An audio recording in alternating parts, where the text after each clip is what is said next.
Hi, my tubies, my Teletubbies. It's Friday. Today is August 6th. I just got home from work not too long ago. Had to come home and feed royalty. Come and say hello, Royal. Anyway, I just wanted to make this video to let you see that what I've been telling you when it comes to adult children constantly saying that it's because they came from bad homes. Um, I hope I will stop coughing because I already took one of those bronchitis pills or whatever the hell. I only took one. Normally I would take two, well, they told me to take 6 in a day, but I only took one because I don't want that slurred. Because, sometimes I did some videos and I had to make a disclaimer on my video saying, no, I'm not drinking. It's not alcohol. It's just the medication. It makes my mouth very dry.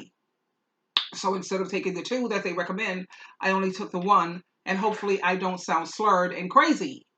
But anyway, this is a video where I'd like to share with you several adult children who will show you that they had good parents. They came from good homes. God, it's hot in here. They came from good homes. You know how it is when you're going through the change. Ah! They came from good homes, and at the same time, I want you to listen to their experiences. And this is especially for those single parents, or even a lot of these kids came from 2-parent households. Since everyone is always saying how important it is to have the father in the household and how important it is to have 2-parent households. Okay. I want to share with you some of the experiences from people. Yep. And let's listen in. These are my glasses for the computer. So you don't get that glare constantly messing up your eyes, because I suffer from dry eye, dry mouth, dry eyes. Whoa. Anyway, without further ado, her name is Dark Life. Her name is Angel, and this is from AML Films. Here's Angel. Alexis DeJesus. I currently live in Kensington. I'm an addict, but I'm also a resident at one of the apartments in the area. How old are you? 32. 32. So where are you originally from? Puerto Rico. Yo, shout out Puerto Rico. We out there. Show her some love. Okay, can you please tell us a little bit about your childhood growing up? I had a very good childhood, sheltered, good parents, good upbringing. My parents never demonstrated any type of drug use or anything crazy. My dad would drink, but I was brought up in the right way, with structure, respect, and I went to a private boys' school, and that's basically it. Do you have any favorite childhood memories? A lot. My whole childhood is my favorite memory. Can you name like 1 or 2? 1 or 2. The first one should be my birthday. My aunt, she worked at a bakery, and I loved strawberries at the time, and she made me a cake with Hot Wheels of strawberries. Nice. Another one was the first time I played baseball. My dad loves baseball. He was so proud of me to go and get on the team. And guys, hold on a moment. I have to get a fan because I am burning up. Hold on, please. Okay, my tubies, my Teletubbies. I had to go and get my little fan here because, like I said, going through the change. Anyway, let's finish listening to Angel. But I'm hoping that you heard the what I think it's a transvestite. You call it he, she, whatever you feel comfortable with. I call them whatever's on your birth certificate. I prefer to call them by their last name, so I won't try to offend them. And at the same time, I'm not going to be spitting in God and Jesus Christ's face, calling some he, she. No, I'm not doing that. Anyway, um, yeah. So I hope that you heard when Angel admitted that came from a good household, can't blame their parents for anything. Parents were not drug users or alcoholics, right? Let's continue to listen to Angel. I have several folks who I have uh, scheduled for you to listen to. And I'm not trying to negate children who really came from abusive households, because do you have parents who are narcissistic and toxic? Of course you do. At the same time, I get so sick and tired. I get so sick and tired of hearing these adult children constantly blame their parents. It's always the mother. It's always the mother's fault, but we'll talk about that later on. Let's get back to Angel. I actually had hit a good. Awesome. And I scored a couple points basically school, and my dad was so proud. Like, it's something he spoke about every day. Struggling with acne? Recommended by 90,000 dermatologists worldwide. La Roche-Posay.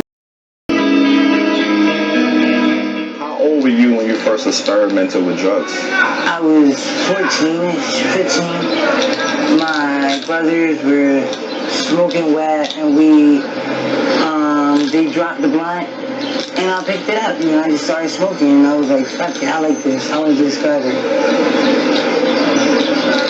So it was your decision? Yes.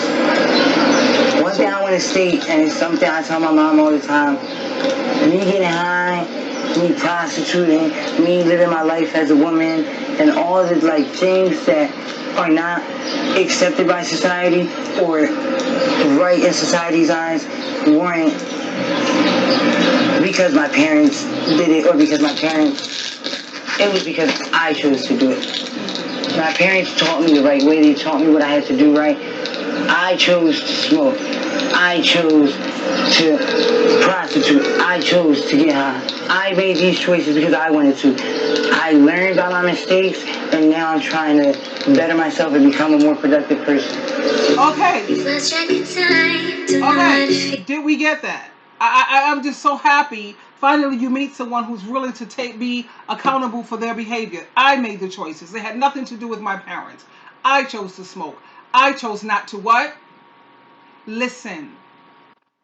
Like me, myself, I was not a perfect parent. I was a damn good parent. I was a great parent. I just wasn't a perfect parent. I would say I was 90% on and 10% where I dropped the ball. And you have so many kids who want to sit up here and play that blame game because their life it didn't turn out the way that they wanted it to. Or because they found themselves in certain positions doing things that they knew they had no business doing, especially when you have children who was raised as Christians. And they want to play this blame game. Well, it's because my parent was alcoholic, or my parent was Well, you got people who got excellent parents. And what did the Bible say? It says, you children, and in Proverbs is for adult children too. But anyway, it says to listen and obey your parents. And when you don't listen and obey, these are the type of things that happen. And you have no one to blame but yourself. Because even though a parent may not be the best example or the perfect, I'm going to say the perfect example, they do give you good advice. It's up to you whether you choose to listen or not. The Bible says to listen and obey. It don't say copy off of their behavior. It says listen. I can't think of any parent, even a parent who's a drug addict, drugged out, a full-blown alcoholic, cray-cray, that they don't give their kids good advice. Stay in school. Don't end up like me. Follow this rule. do this, do that. They gave these kids good information. And like I want to put emphasis, and I'm going to say it again, it's not that I'm repeating myself, but the Bible never said follow what your parents do. Do what your parents do. Listen, and obey. Because when you don't listen and obey, this is what happens to you. Hold on, I got to do my fan, fix my fan and adjust it. Okay, I have my fan, I have to make sure that I got you guys going. My fan is adjusted, it even sits up and everything, and it feels so good. Yes, life is sweet. Anyway, let's get back to Angel. So why did you do it? Why did you decide to do it? Carelessly. Like, I just thought I had it under control. I thought I could do it. I thought I was smarter. Because basically, I don't...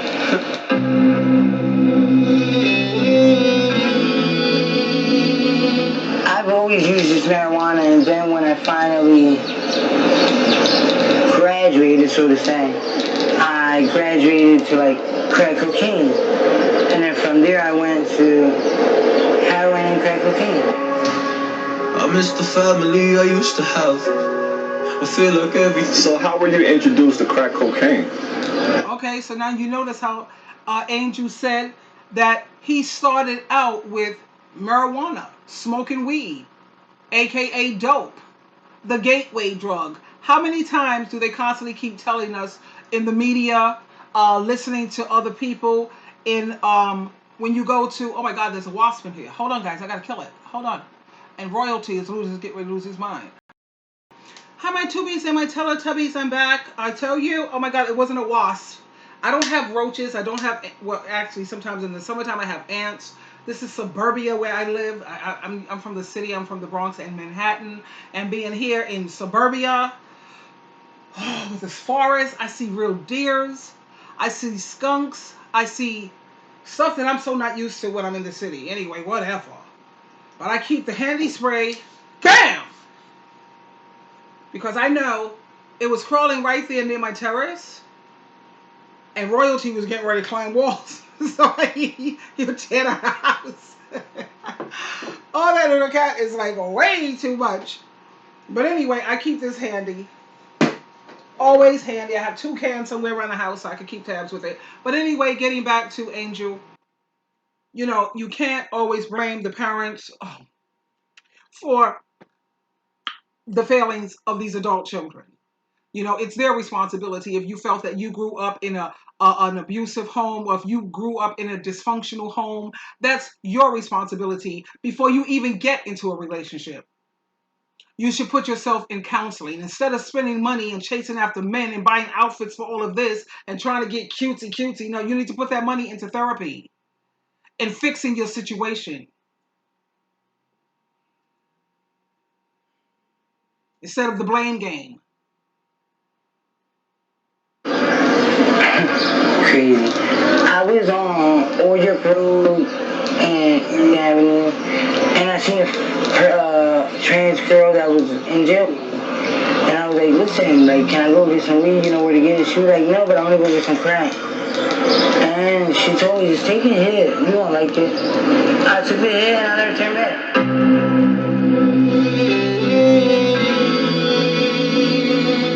Do you ever think that you will become addicted to drugs? Did I ever think I would become addicted? Yeah. I mean, I'm addicted to it. I didn't think I was going to be. But we always think we have it under control. And we don't always have anything under control. When did you realize that you was wrong? Towards the beginning. But like I said, when you're on drugs, you don't care about, all you care about is your next hit. When your next fix is gonna come from. Did you ever check into a rehab? Yes. Yeah, that's what he's saying. when you're addicted on drugs, you don't care about that. I've had my stages of experimentation because I'm not going to act like I'm a little angel sitting over here. No, I've had my share of cocaine uses, messing with crack. I never messed with no crystal meth. When it came to what was this one this drug that I really enjoyed? It was mescaline. But that was experimental stuff that I was doing. And when I experimented with crack, I only went in to try to pull people out. That's the reason why Jehovah God and Jesus Christ delivered me. I could not stay with drugs because there's no support. And one, it's a loser's game. Two, I had too much love for Jehovah God, Jesus Christ.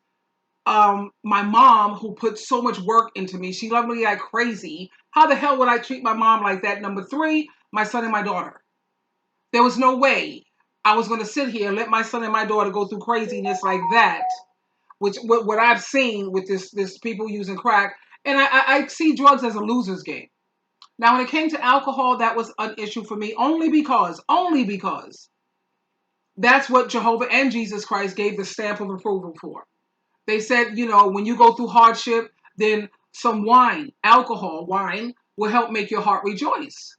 God knew that we was going to go through hardship, so did they recommend, they had the cocoa plant back then. Did they recommend smoking dope, weed? No. THC, damaging your brain. Crack cocaine? Come on. No. The Bible says when you get a little stressed out, pour yourself a glass of wine, not vodka. See, I had issues with the vodka. When I left that hard liquor alone, I noticed that my life was really starting to improve greatly. So if you feel that you really are stressed out, have yourself one or two, maybe two or three, don't go past three, depending on your weight and your height, two or three glasses of red wine. Go Google it, the benefits of red wine. It has all kind of benefits. And it doesn't have that high alcohol content. Me, I had to fall back for a minute from it all. I had to fall back because I have some things that I need to resolve. But being raised in a cult as a Jehovah's Witness, I think 85% of Jehovah's Witnesses have issues with alcohol. And if you don't believe me, go on YouTube and type in Toni Morrison, who's one of the governing body, and say, Toni Morrison's in the liquor store buying 8 big bottles, these big bottles of scotch, and he wasn't buying cheap. Okay? Alcohol. Jehovah's Witnesses. Yeah, and once you fall back from that Jehovah's Witness thing, you'll notice that your life really improved majorly. Back to Angel.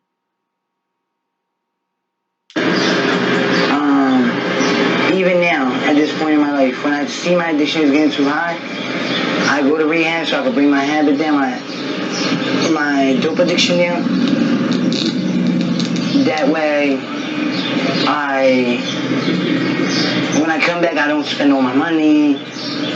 I try to keep as much of a hold on my addiction as I can.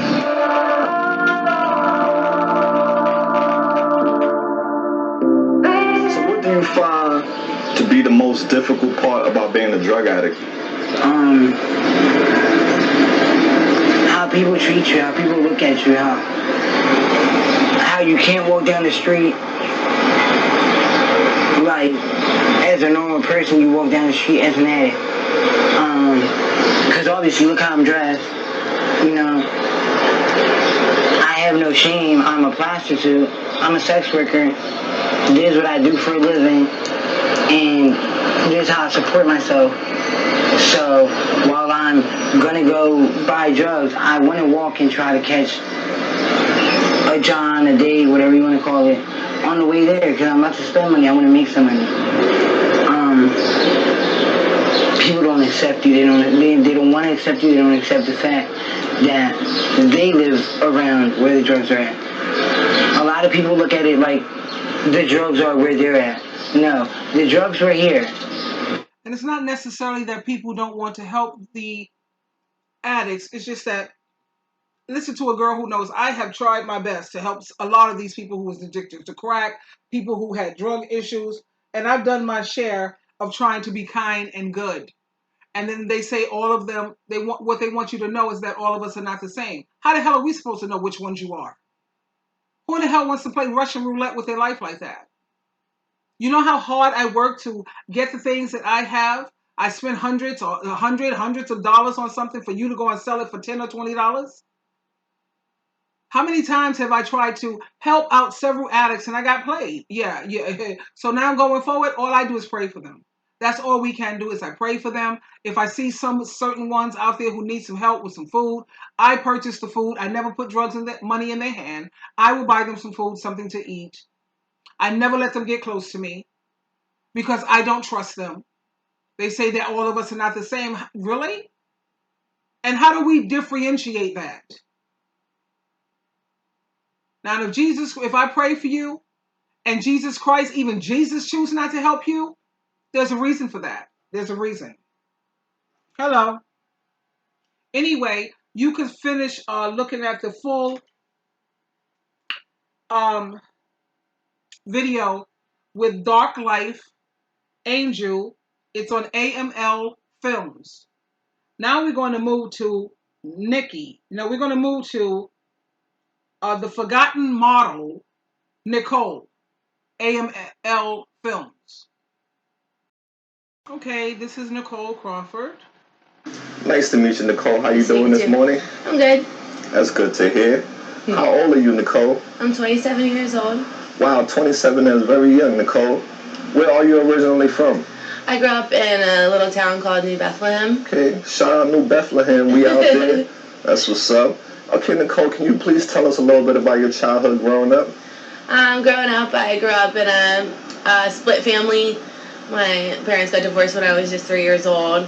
But I grew up in a loving, caring, awesome family, Christian base.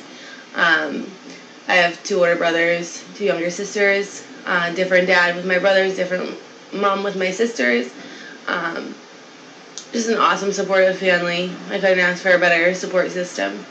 That's awesome. What are some of your An awesome, supportive family. Couldn't have asked for a better family. And yet she's out here on crack and heroin. Somebody help me understand. We'll come back to her story again. Again, her name is Forgotten Model, Nicole, AML Films. Now we're going to move on to Kensington Lost Souls, Nikki. Hold on, let me just get it up. Kensington. I ended up in Kensington. I went to a detox rehab, and I got locked up. And they put me in a halfway house called Fresh Start, which was at Frankfurt and Cambria. And that's how I got introduced to Kensington, and I've been here ever since. That's when I was 19 years old. Wow, and you haven't left since? Yes, I was getting high the whole time that I was there. I was just there because I was court ordered to be there. And I would beat the drug test. I would pay people to give me their piss and stuff like that. But I was never sober. It has been established. My parents, they got divorced when I was 4. I lived with my mom, with my dad on the weekends. My dad never wanted me around because I was a girl. He was an alcoholic.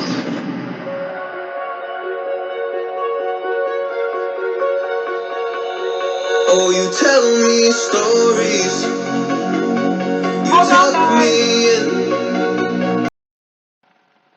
Hold on, guys. I'm getting this up. It's booting. I don't know what's going on. Hold on. Doing things that I shouldn't do. That's what it is.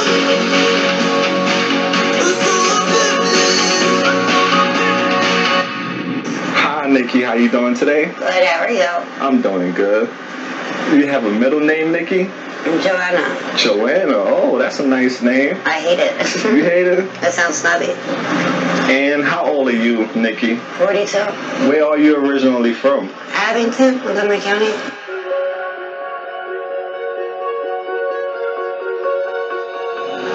My parents, they got divorced when I was 4. I lived with my mom, with my dad on the weekends.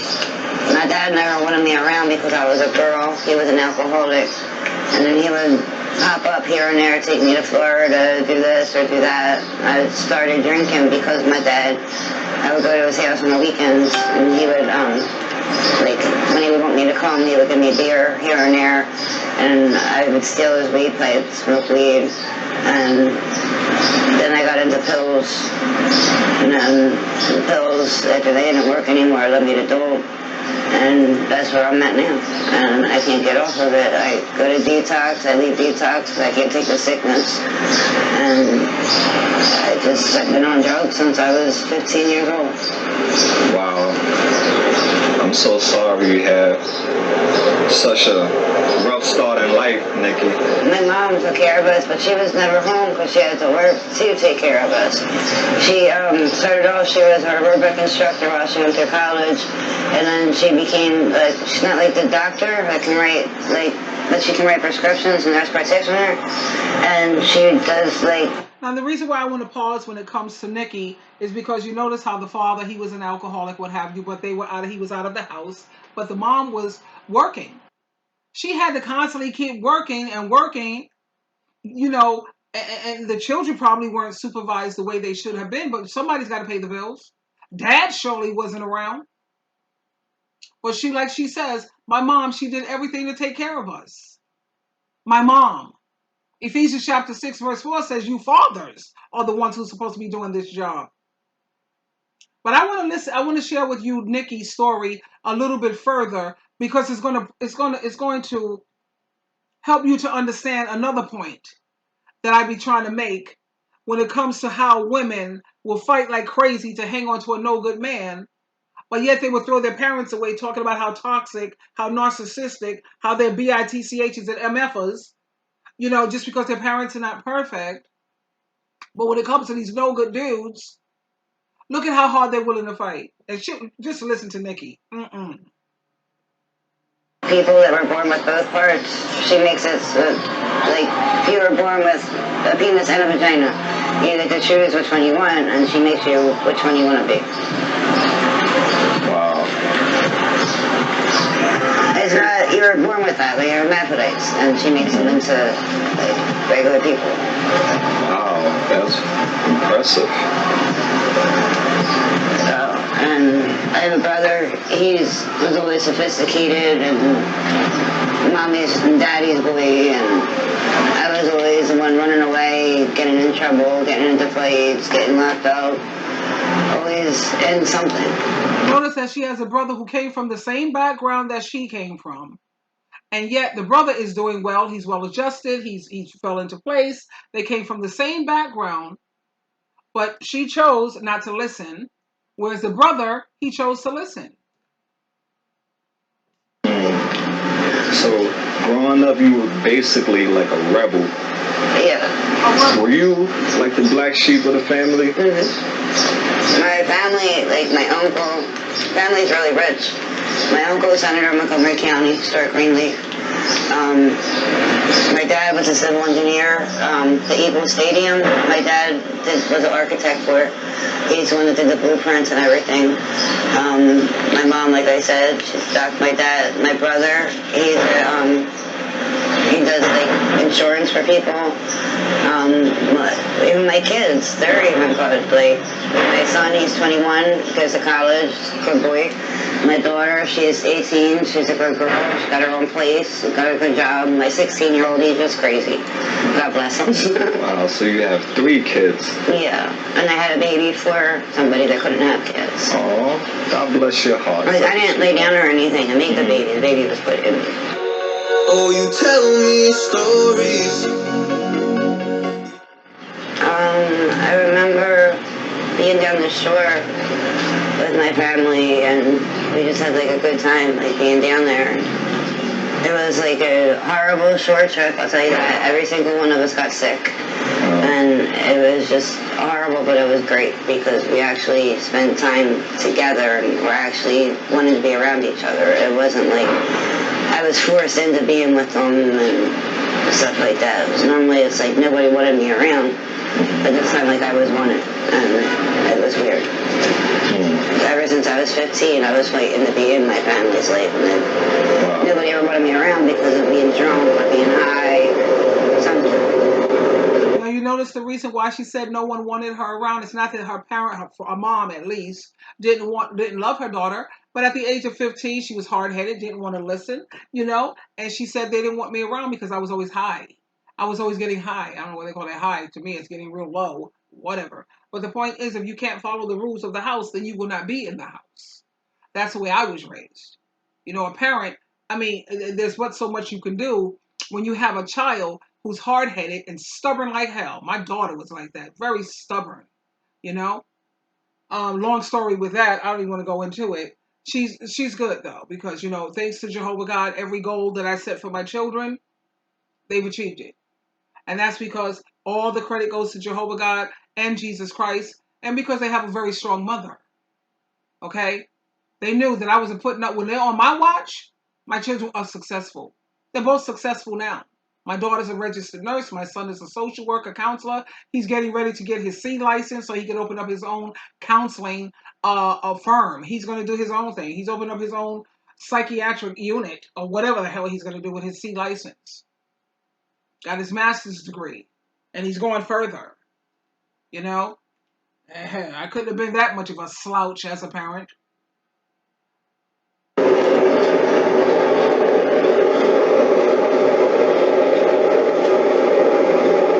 Who introduced you to Percocets? My girlfriend. Your girlfriend. Yeah, and I used to babysit. Hold on, and they would have Hold on, I want to get to the other part that I want you to listen here because I don't want this to be too long. Okay, here we go. I wanted to be high. Understood. So during this time, how was your behavior in school when you was on these drugs? I was always getting in trouble, suspended, cut in school, stuff like that. I was always in bad relationships. My last relationship was 17 years. He's the worst thing for me, but I love him to death. We just broke up 4 months ago. Wow. I miss him with all my heart. I saw him the other day. I want him back so bad, but he's the worst thing for me, and I'm the worst thing for him. I'm sorry, 17 years, that's... I want him back so bad. He's the worst thing for me. I love him to death. But she was good about her parents. Her mom, at least she was cool. You know what I'm saying? I wish her well. I really do. I love, this is one of the ones, Nikki, that I'm praying like crazy for. Yeah, because she's, yeah. At the same time, you notice the point that I'm making, how she loves this man so much. He was abusive. He was no good for her. Toxic. He was a disease. He was just garbage. But do you see how women can be? They can fight like hell for no good bastards. And it's not because it's, what is that? What do they say? Trauma bonding. No, she didn't have no real trauma in her life. Growing up, she had a pretty good childhood. At 15, she was just very rebellious and very hard-headed. Very hard-headed. And she knows this clown is no good for her. Knowing that somebody's no good for you, they abuse the hell out of you, and you still want to stay. I don't understand that part, because if someone is not treating Sheila True Love properly, I don't have no problem kicking clowns out. Bye, Dusty. Bye, loser, because I don't deserve that. Jehovah didn't put me on this earth. Jesus Christ did not put me on this earth to be abused by anyone. That's crazy. I don't. To this day, I still don't understand the trauma bonding and thinking that is love. They confuse codependency with love. In order to love someone, you have to love yourself first. So what they keep associating with love is not love, sweetheart. I love you, Nikki. Well, that's a lot of history together. Right. Now, what was the cause of the breakup? Lies and rumors, and he's abusive, and I don't know. Toxic? Yeah, very toxic. Very abusive. Very not good to me. Well, you deserve more better than that. Now I'm on the street. He was very toxic, very abusive, very not good to me. But I want him back. But I love him. Only reason why she's doing that, I think, is because she's having a hard time finding someone else. She was with this character for 17 years. 17 years of abuse. So when I see these females talking about how happy they are and look at how long we've been together, honey, I don't give a damn about how long you've been together. I know people who have been together for 25, 30, 40 years. And in the first 3 years, cute. The rest of the years was living hell. So that's my idea of someone who just threw their life away. It's sad, but she probably feels that she can't get anyone better. When you listen to her further, you'll understand why. You'll see. Because of it. Wow, I'm so sorry, Nikki. How did your family and your friends reacted when they found out you was using drugs? My family cut me off. I talk to my family, I see my family, but they really don't want me around. I love my family. I think my family loves me, but they don't want to see me like this. They don't want me on drugs. I think that if I was to get clean, they would welcome me, but right now they don't want me to even be in the same room as them. So have they tried to get you into rehab? Have you have any support from them? Many years ago they did, but they're just tired of trying to help me and me saying I want to get help just to get this or that from them and leaving rehabs and being glad to hear that I'm alive and then hear my voice and then I'm going again for another year or two. They're tired. Yeah, it's definitely not easy. So I think each and every one of us can identify with her family. You get to the point where you get a little tired. You know, they were rooting for you, trying to put you in rehab. She'll go into the rehab until she gets what she wants out of the family, and then she's back off to the races. You know what I'm saying? And it gets to a point where family members get tired. You know what I'm saying?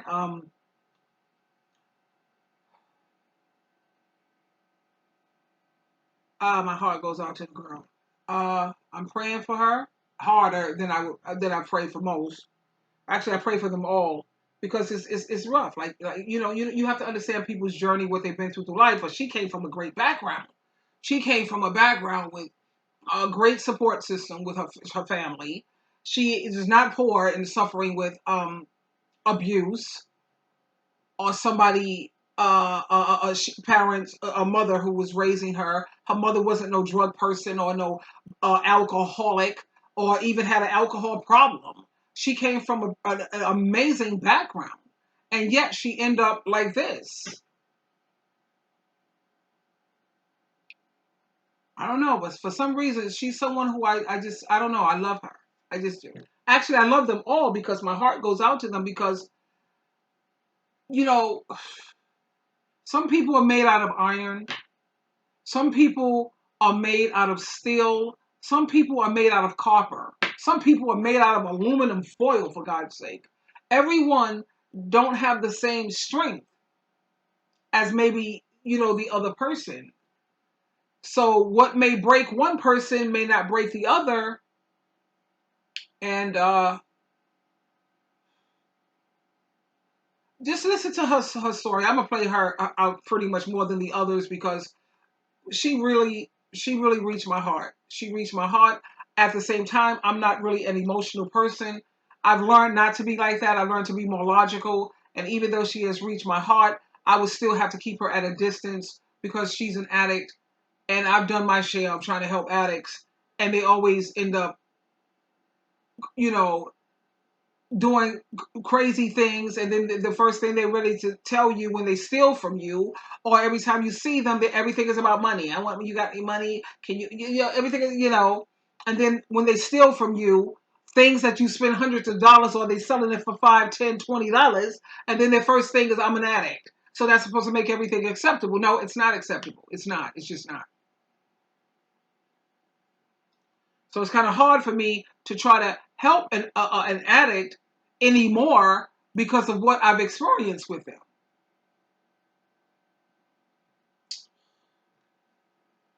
Ever think that you was going to become addicted to drugs? No, that was never my dream. So before the drugs took over your life, how was your life like? My life was good. I was a spoiled child. I lived in a rich family, and I was taken pretty good care of, very good care of, and I just chose the opposite. Yeah, I hear you. You can come from the best family in the world all the poorest family in the world. Addiction doesn't discriminate. So when you realized that you were addicted to drugs, Nikki, why didn't you stop taking them? Because it takes me away from me. Like, it blocks my mind from, like, I don't know what to feel, I don't know what to think. Like, I don't care. Like, I feel good. I don't have no pain. I don't have no worries. Like, I'm just in my own little world. Like, and nothing can stop that. So what is some pain that you are not trying to fill? The relationship that I just got out of, not being around my children, not being around my family, being in the streets, being alone, being scared. Scared to face reality and reality. So Nikki, what advice would you give to... So she's afraid of being alone. She does this drug constantly because of the loss of this abusive 17-year relationship. That should be something not to do drugs, honey. You should be celebrating that one. And no more drugs, and we should just go out and hang out. You, me. Really. You got rid of that? That's a blessing. But she doesn't feel that way. Okay, so not being around her children, I get it. That must be very painful for her. You know, missing her family. You know, that's definitely hard. And she does the drugs so she don't have to think, so she don't have to feel. And but she's gonna be okay. Why? Because I prayed so much for her. She's gonna be okay. Watch, they're gonna do like Where Are They Now? And we're gonna see Nikki doing way better. Watch. I believe that. People who use drugs occasionally? To go into rehab and just stop right away because it's not the way you want to live. Occasionally it's going to turn into all the time. There's not just a sometime addict, it turns into an all the time addict some way or another. You can't just do it and stop. You're going to end up chasing and being old. Like, you're not going to be just occasional. It's going to be every day, all the time. Eventually, just go to rehab to get off this shit. It's not worth it. Trust me, it's hell. It's a life I don't want to live. I want out of it, but I can't. You know, I went to addiction. detox. I left because I couldn't take the sick. She said the reason why she left the rehab because she couldn't take the sickness. And I've listened to several other addicts who are working like crazy to try to get clean. But when they try to get clean from this heroin or this fentanyl or whatever that thing is they got out there now, that's just putting holes on their bodies and it's messing them up. They can't stand the withdrawal. That's the hardest part, and that's what makes them leave rehab while they're trying to kick and trying to go through the withdrawal. Is so painful, you know. And when you're messing with heroin, it's not like crack or crystal meth and all that crap. That's psychological nonsense. You anybody just set your mind to say I'm leaving that mess and it's good as done. But when it comes to heroin and certain people who are like really strung out on alcohol, that's physical. That's beyond some mental nonsense. You know, and I think one of the reasons why I kind of like her, I lean towards her a lot, she's Aquarius. My mother's Aquarius. You know what I'm saying? My mother, she had a drinking issue also. She was one of the best women on the planet. One of the best. Okay? She's my shero. At the same time, you know, my mom had 2 nervous breakdowns and we ended up in a shelter, 6 children. But my mom, she was amazing. Please. The reason why she had to get divorced several times is because she wasn't putting up with nobody cheating on her. You're not going to treat her badly and think that it's okay. No, you cheat on me, you're done. Or you sit up here, you think that you losing, what? I'm supposed to give you money? No, my mom, but long story with that. But I think that's one of the, and it's not, that's not the main reason why I kind of like Nikki. I like Nikki because she reminds me of a neighbor that I had downstairs. And this neighbor, she was a Cancer. I know, I gotta stop with these horoscopes. I'm sorry, work with me because I've been doing it for so long. And this Cancer woman, I'm sorry, she had no self-esteem where she had let dudes, males, rip her complete self-esteem away. She sat up here and told me how she hated herself. She kept telling me, this is my neighbor downstairs. And she was Caucasian. She kind of looked like Nikki. And she was telling, we used to have coffee. I used to have her up here. She wasn't a drug person though, right? And she wasn't an alcohol person either. At the same time, she had no self-esteem. Where she had let these males, these dudes, what they've done to her, whatever, strip her of all of her self-esteem. Well, she felt like she was nothing. How the hell you gonna let some dude, man? You see what you see on my channel, honey? I'm always promoting women to stick with being single, child. Please. So I'm sorry with that. We won't go into it, but I think that's what makes me a little partial towards Nikki because she reminds me of my neighbor and my mom. And when you hear how she feels about herself, how can you? No, you don't let nobody sit up there and tear you down like that, sweetheart. You have to know who you are. You have to know your worth. You have to see yourself through the eyes of Christ. How does Jesus Christ see you? And don't worry about trying to fit in, I don't care about fitting in because you know what? Jehovah God and Jesus Christ didn't create everybody to fit in. Some of us are made and created to stand out. When you are a leader and Jehovah God sees you and Jesus Christ sees you as a leader, you're not supposed to fit in. You're supposed to stand out.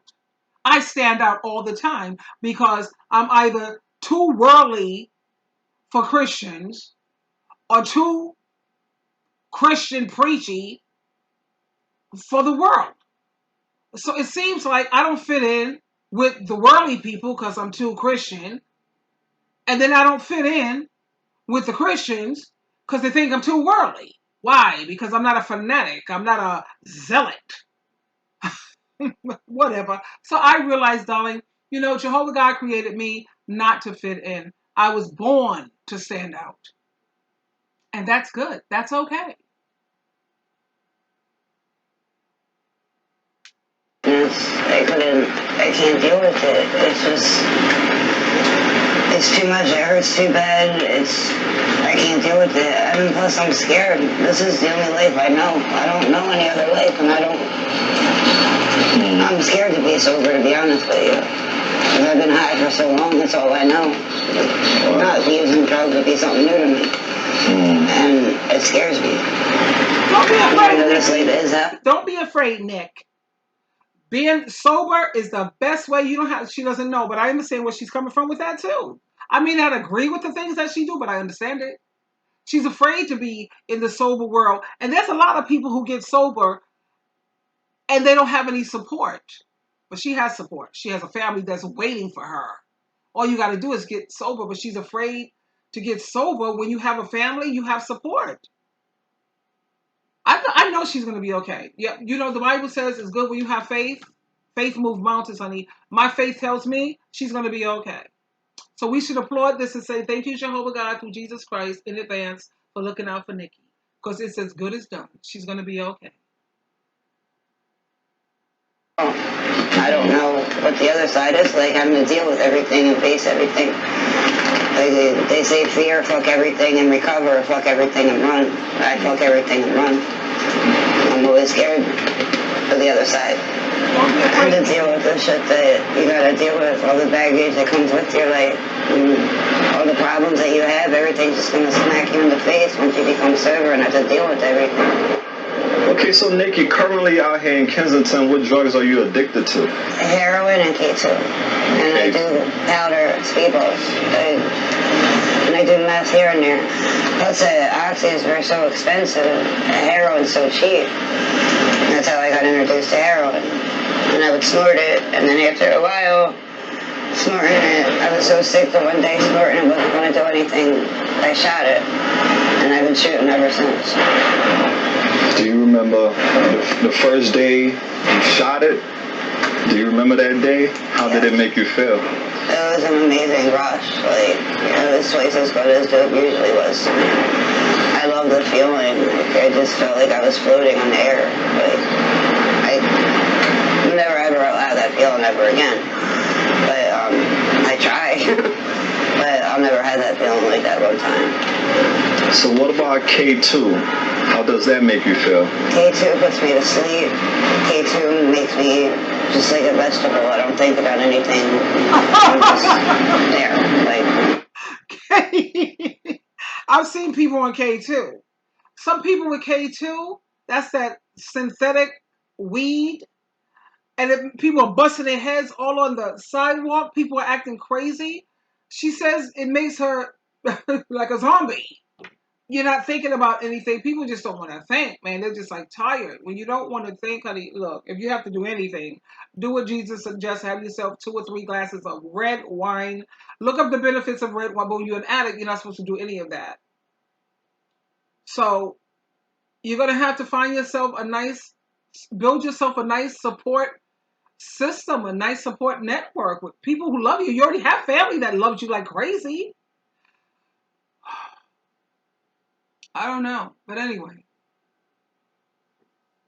I'm not even like a human at that point. Like, I'm a vegetable. I don't know what I do.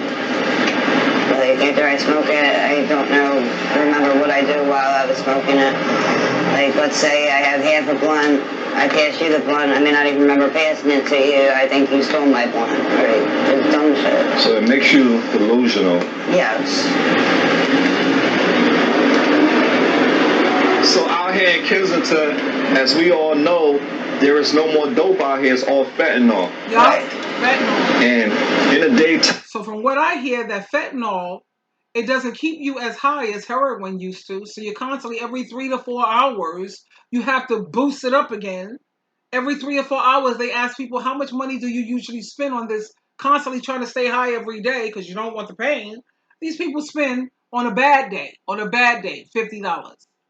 On a good day, they spend between $100 and $200. What the hell is that about? So I did the math. Let's just say on a bad day, there's 30 days, or sometimes 31, but let's do 30 days. Okay, let's do 30 days times $50 a day. Wait, hold on. Okay, 30 times $50. Look at that! What the? $1,500 a month. That's spending $50. Hold up. Let me make sure I got the math right. $50 a day. That's $50 times 30. $1,500 a month on drugs. And then I listen to these other folks and they're spending like $100 to $200 a day. A day. Let's just say $100 a day. That's $3,000. I mean, if we double it up, $3,000. $200 times 30 days. What? What? $6,000 a month on drugs? What? I gotta do the math again. $200 habits. Because they got some people out here with a $200 a day habit. And then you wonder why I don't trust these drug people in my house or around me? 200 times 30 days. Yeah. These are people who are entrepreneurs, because if you can manage to come up with $6,000 a month,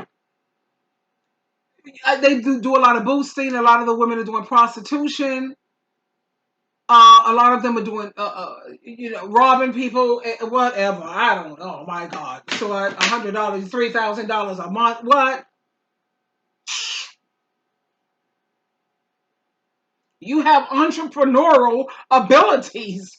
All that money you stealing, whatever the hell your means, bank it. Open up your own business. It's ridiculous. How many bags of fentanyl would you say that you need to maintain? 9 bags a day? She needs 9 bags a day. How much is a bag? I think it's $10, $20. 9 bags whoa. Sometimes more than that, but 9 is my usual. 9 bags a day. So what about K2? How many bags of that do you smoke a day? I usually buy 1 pack, which is $10. $10? $10. And how much do you pay for your bags of fentanyl? They're $5 a bag. $35. Her fentanyl is $35 a bag. Let's do the math. $35 a bag. And she needs 9 bags a day. So let's take, what the hell is this going on? Claire. That's $315 a day. That's the type of habit. Now that's $315 a day times 30, because there's 30 days in a month. Claire. 315 times what? $9,450 a month. What? Where the hell do you get that kind of money? Because I want in. I want in. But anyway, 350 a bag is $35, and you do 9 bags a day. There's got to be something wrong with this math. Got to be something wrong with this. Whatever. Anyway, that's a lot of money. That's crazy. My condominium could be paid for.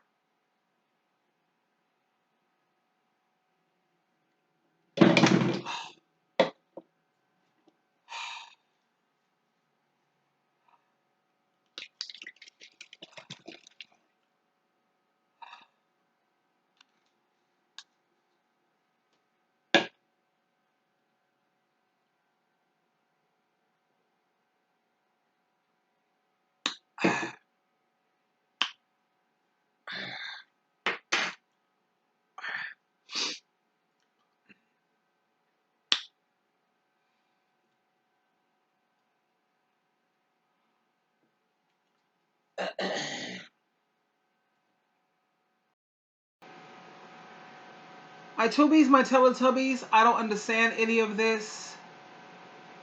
I don't understand any of it. I don't. It's crazy. Anyway, back to Nikki.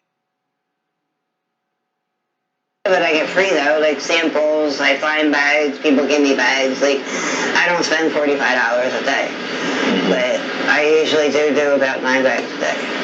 And how do you go about supporting your habit? I steal stuff. I go to pharmacies and get prescriptions I don't need and sell them. Like, I put on Suboxone to sell the Suboxone. I panhandle. I do all types of shit. What's the worst thing that you have done to support your drug habit? Stealing. Have you been incarcerated for stealing? Yes. How many times? 3 times. Have you been incarcerated for anything else? No, just stealing. And blading. And, That's another train. And, cop and drugs. I got locked up for one time. Okay. But, what's the longest you've been in jail? 6 months. I've been in every county prison besides Westchester County, and I was in federal. So when you were in jail, did they give you anything for your craving? No. You just cold turkey, you detox? Oh my God. And when you came home, I got high right away. Even when I was better. You see, that's the part I don't understand. You're inside jail. They didn't give you anything for the pain of withdrawal. You managed to detox 6 months. You damn right detoxed. So you know how hard it's going to be to go through all that again. Why would the first thing you do when you get out of jail, you would go back to drugging? When you know how hard it's going to be and how painful it's going to be to detox. Don't get it. And it's not like you don't have nowhere to go, because I'm sure when she got out of jail, her family was waiting on her behind, man. Come, what's up? Oh, man. Rehab, I might have stayed clean for like a day, but I always would go right back to getting high. I never, like I said, I never lasted though. I never could take the detox. I always left. I never made it to like rehab standards. Gotcha. So what's a day in Kensington? But you was in jail for 6 months. You didn't have to make it to the rehabs. You couldn't pass the detox. I mean, when you was in jail for 6 months, that is detox. You good and clean. How long does it take for these people to go through the drug thing? What, 2 weeks, 3 weeks? I don't even know how long the pain is. That's crazy. I can imagine what they must be going through, though. God. And how you going to be putting me in jail and you don't give me nothing to... No, they got all these other things. Narco, something to help me through this? I'm an addict. Hello. I'm a heroin person. I'm a fentanyl. Do we not need to help me get through this so I don't get into shock? What? Something's not right here, Nikki. I don't know if you're being quite honest.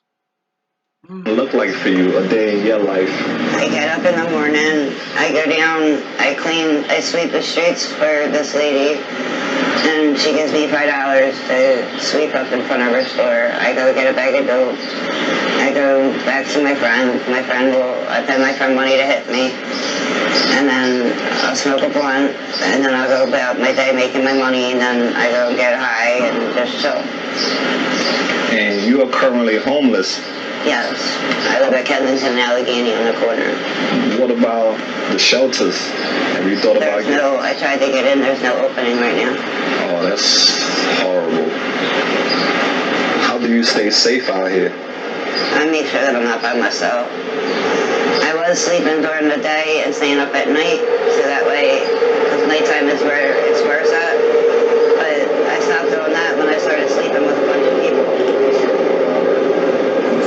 A bunch of people. But you're never really ever safe in Kensington, day or night. Anything could happen at any moment. What are some horror stories that you have seen or heard about out here in Kensington? I've seen people literally get the shit beat out of them. I've seen people get their head blown off in front of me. My best friend got killed on a corner in front of me, shot up 3 times. 3 Octobers ago. She got shot once in her neck, once in her shoulder, and once in her head. Wow. Over a corner war, I guess. I don't know. They were just driving down the street. They sold drugs on that block, and they shot the block up. Oh, I'm so and sorry. She caught the bullets. Damn. That's horrible. So what about using the bathroom, you know? If you have to go, you know, use the bathroom or take a shower? Potties, and I know where there's a porta potty at. Like recovering addicts that want to help you and are there for you. At the same time, you have to want it. Like, they can tell if you want it or not, and if you don't want it, they will not be there for you. Absolutely. What all have you lost due to addiction? Everything. My whole life and me, my family. I lost everything. I lost myself. So what's scaring you more than anything right now? Being by myself. Like, I have nobody. I was with somebody for 17 years, and he's gone. I'm having nobody. Well... Like, I had friends, but that's not the point. And you have people that you love. But guess what? Right now, even though you made... Well, you sit up here and say you have friends, so don't sit up here and say you don't have nobody. Just because you don't have some abusive piece of manure, that don't mean she don't have nobody. She has a whole family that's waiting for her to get it together. Go into rehab and watch how we support you. Just put your butt in rehab. What's the problem? For her to sit here and say, I don't have nobody. I mean, I have friends, but you know, I really don't have nobody. Because I don't have this 17-year beat down. And you do have other people, because a lot of people are watching this, Tubies, and they are praying for this woman like crazy.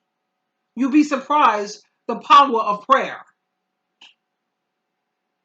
Feel like you don't have anybody, but you have somebody now. You have the AML family, and we're here to support you and let you know that you're not alone, okay? So whatever you need, just let me know, and we'll do the best we can to help you, all right? Thank you. So if you can go back in time and change something that you did, will you? I wish I never used drugs. I wish my life was different. I wish I never met Kensington. There are some good memories here, though. I will say that. There have been a lot of good times. But can you tell me a few? Like, just, like, being with friends and, like, just having fun and like realizing like being around people that are the same as you and understand you and what you're going through. Like, Right. nobody really understands unless they live the life. Absolutely. I agree with you 100%. It's another train coming. We're almost there, okay? You're doing great. We're almost done. When you look at yourself, you're here for a reason. I'm not a good person. I've done some horrible things. Horrible I know the stuff real that I've you. done. I can't even look at myself. Like, I'm not a good person. I've done some horrible things to people. Like, I don't like to look in the mirror because it's not a pretty sight. You believe in prayers? Yes, Believe I in do. God? Yes, I do. God, please make a way for I Nikki. question them 100%, but I do believe there's somebody there. I wouldn't be here if there wasn't somebody there. I would have been gone a long time ago. How many times have you OD'd? About 30. Are you One afraid time I was intubated once. I was in the back of the...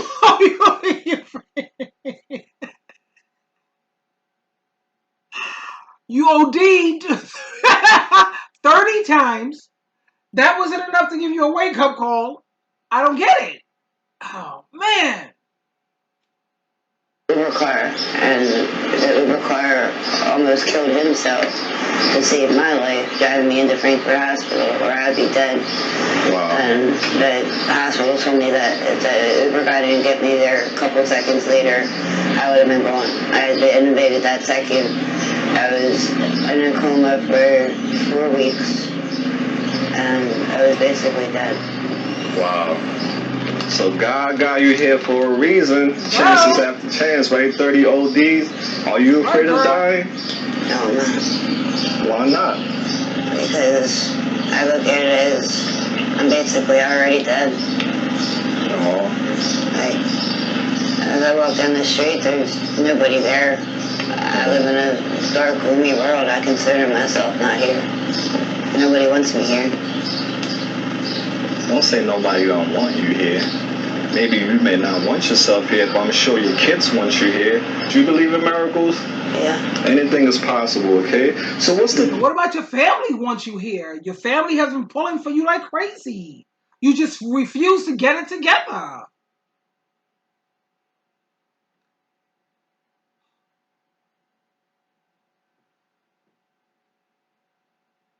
toughest thing about being an addict in your opinion? The way people look at you. The judgment. Nobody understands. They think that you're just a junkie, and they don't care about you as a person. That's not true. We are people. People don't always see you like that. People feel that we want to help you. We want to pull for you. We're doing all that we can. At the same time, we can't trust you because you're under the influence. What is drugs? The devil's candy. You're under the influence of Satan, the devil. We're not Jesus Christ where we can extract demons and de-demonize you. And don't sit up here and say that people are sitting up here looking down at you. They don't care about you. No, that's not true. People cry for you. People hurt for you. I know my ex-husband, he's back out there on this crack nonsense bullcrap. I pray for that man every day, that Jehovah God and Jesus Christ help wake him up so he could get his life back on track. I know what he's capable of. I've seen it. Once that man sets his mind up, honey, it's done. Trust me when I tell you, peeps. 8 years clean when he was with me on my watch. That's the longest that man has ever been clean in his life. And that's only because I'm on Jehovah God and Jesus Christ team. Sincerely, genuinely.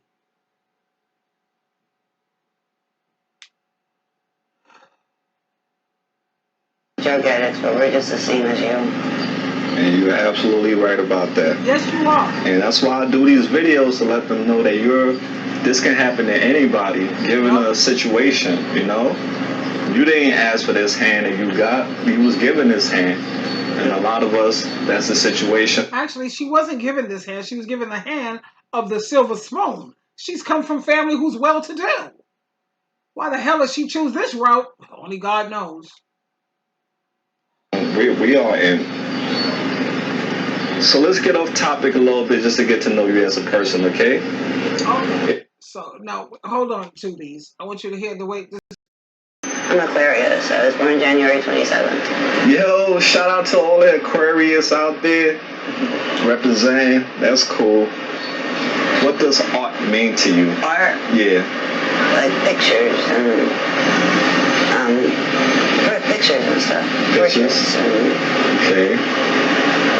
And what does happiness mean to you? I want it. I wish I could have it. Happiness would be heaven. I can't ever remember when I was happy. The last time I was happy. I would love to be happy. And live a picture perfect world. But I think that's probably fake. I don't think anybody really is 100% happy. Of course, nobody is 100% happy because we have good days and then we have challenging days. There's days when we are elated, happy, content.